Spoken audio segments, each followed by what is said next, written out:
A faulty weighing machine reads 1 kilogram when 900 gram is actually weighted on it. The shopkeeper marked on price of his good by 10%.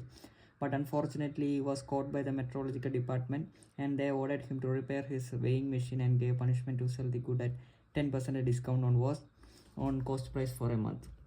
If each customer is now paying rupees 20 for 1 kilogram, then before the rate, dash amount have paid for the same quantity. ഇവിടെ നമുക്ക് പറഞ്ഞിട്ടുണ്ട്, അതായത് ഇങ്ങനെ നമുക്ക് അത് CPSP എഴുതാം. ഇങ്ങനെ 900 സാധനമാണ് 1000 ഒന്നും പറഞ്ഞ് വെക്കുന്നത്, അതായത് 900 ഗ്രാംസ് ആണ് 1 കിലോ എന്നും പറഞ്ഞ് വെക്കുന്നത്. പിന്നെ പറഞ്ഞിട്ടുണ്ടെന്ന് വെച്ചാൽ 100 ഇപ്പം 110%. അപ്പോൾ 100 CP എങ്കിൽ SP എത്രയാണ്? 110 ആണ്. അപ്പോൾ ഇതിൻ്റെ റേഷ്യോ നമുക്ക് ചെയ്യുമ്പോൾ എത്ര കിട്ടും? 90:110 കിട്ടും. ഇതിവിടെ ഇരിക്കട്ടെ. പിന്നെ പറഞ്ഞിട്ടുള്ള ഇങ്ങനത്തെ ഉടായ്പ കാണിച്ചുകൊണ്ട് മെട്രോളജിക്കൽ ഡിപ്പാർട്ട്മെൻറ്റ് 90, അതായത് 100% എന്ന് പറഞ്ഞ സാധനം 10% ഡിസ്കൗണ്ട് കൊടുത്തു. അപ്പോൾ 90 ആയി. 90% ഒരു സാധനത്തിൻ്റെ 90% ആണ് 20 രൂപ. എങ്കിൽ 100% എത്ര? 100% എന്ന് പറയുമ്പം 20/90 × 100.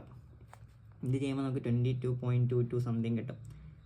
ഇതാണ് അങ്ങേണ്ടത് മുമ്പത്തെ 90 യൂണിറ്റ്. 90 യൂണിറ്റ് എന്ന് പറയുമ്പോൾ ഈ മുമ്പത്തെ CP എന്തായിരിക്കും? അപ്പം 22.22 എങ്കിൽ 110 യൂണിറ്റ് എത്രയെന്ന് കണ്ടുപിടിച്ചാൽ അത് ആൻസറായി ഈ ക്വസ്റ്റ്യൻ്റെ. അപ്പോൾ ഇത് കണ്ടുപിടിക്കാൻ വേണ്ടി 22.22 /90 × 110.